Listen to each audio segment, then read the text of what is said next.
दिल्ली के जंतर मंतर पर पर्यावरणवादी और सामाजिक कार्यकर्ता सोनम वांगचुक के आंदोलन की गूंज अब महाराष्ट्र के अंबरनाथ तक पहुंच गई है। राष्ट्रवादी कांग्रेस पार्टी शरद चंद्र पवार की ओर से अंबरनाथ तहसील कार्यालय पर विरोध मार्च निकाला गया।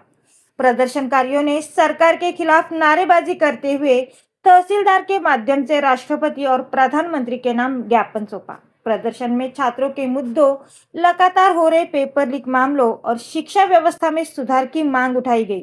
साथ ही केंद्रीय शिक्षा मंत्री धर्मेंद्र प्रधान के इस्तीफे की मांग भी की गई। इस दौरान प्रदेश महासचिव अविनाश देशमुख ने कहा कि यदि छात्रों की मांगों पर जल्द ही फैसला नहीं लिया गया तो आंदोलन पूरे देश में और व्यापक रूप लेगा। मार्च में राष्ट्रवादी कांग्रेस और महाविकास आघाड़ी के कई पदाधिकारी एवं कार्यकर्ता बड़ी संख्या में शामिल हुए। मोदी सरकार हे घाबरट आहे, भ्याड आहे, पळवाट काढणारा आहे। एक 70 वर्षीय संघर्ष योद्धा जो विद्यार्थ्यांच्या मागणीसाठी, जो विद्यार्थ्यांच्या हितासाठी, भल्यासाठी 20 दिवस उपोषण करतोय, त्या उपोषणकर्त्याला भेट न देता, उपोषणकर्त्याची चर्चा न करता मोदी सरकार सिव्हिल ड्रेसमध्ये पोलीस पाठवते, स्वतः एका कपड्याचं 2-4 कपडे मधात ठेवतोय आणि त्यांना त्या परिस्थितीमध्ये उचलल्या जातं। म्हणजे मोदी सरकार किती घाबरट आहे यातून हे निष्पन्न होते। आज सकाळी पावसाळी अधिवेशनाचं सत्र चालू असताना मोदी साहेब हे देशाला संबोधित करत होते की अंतराळ यानामध्ये की भारताच्या स्पेस सेंटरमधून काल एक विमान सोडण्यात आलं।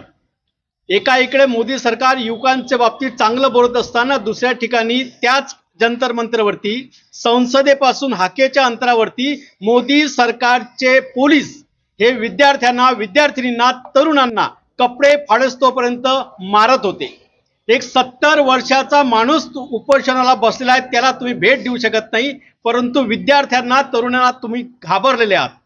मोदी सरकार नेहमी मन की बात बोलतात, दिल की बात बोलतात, त्या तरुणाचे दिल की बात कधी तुम्ही बोलणार आहात? या देशामध्ये 152 वेळा या 2 महिन्यामध्ये पेपर फूट झालेली आहेत। 20 विद्यार्थ्यांनी आत्महत्या केलेली आहे। दररोज एक पूल पडतोय, दररोज कुठे ना कुठं सडक हादशामध्ये, खड्ड्यामध्ये कुणाचा तरी जीव जातो। या विरोधात केंद्रातलं काय, राज्यातलं कुठलाही मंत्री बोलत नाही, आमदार बोलत नाही, खासदार बोलत नाही। हे सगळ्यात मोठं दुःखाचं आहे की मोदी सरकारचा आता पापाचा घडा भरलेला आहे।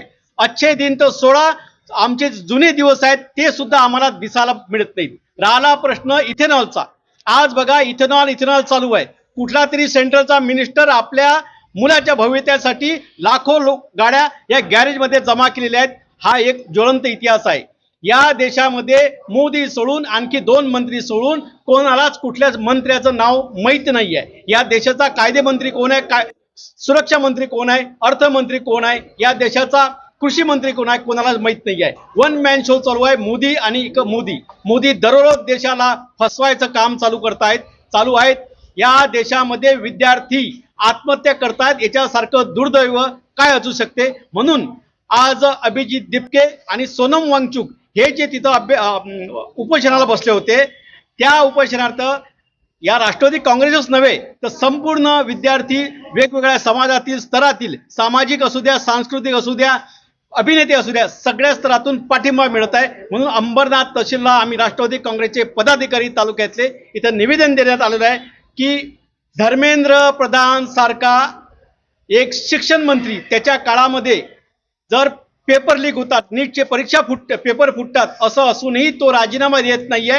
हे दुर्दैवाची गोष्ट आहे की त्याला सोन्याचं काहीतरी लागलेलं आहे का, की मोदीपासून त्याला एवढा फायदा आहे किंवा त्याच्यापासून मोदीला एवढा फायदा आहे? हे भारतीय जनता पक्षानं या 2 दिवसात त्यांचा राजीनामा घ्यावा। नाहीतर तुम्ही टीव्हीवरती बघत असाल की जंतर मंतरवरती जे आंदोलन चालू आहे त्याला व्यापक स्वरूप मिळत आहे आणि येणाऱ्या 2 दिवसामध्ये त्याचा राजीनामा नाही घेतला तर याच्यापेक्षाही व्यापक स्वरूपात आंदोलन देशभरात निर्माण होणार आहे।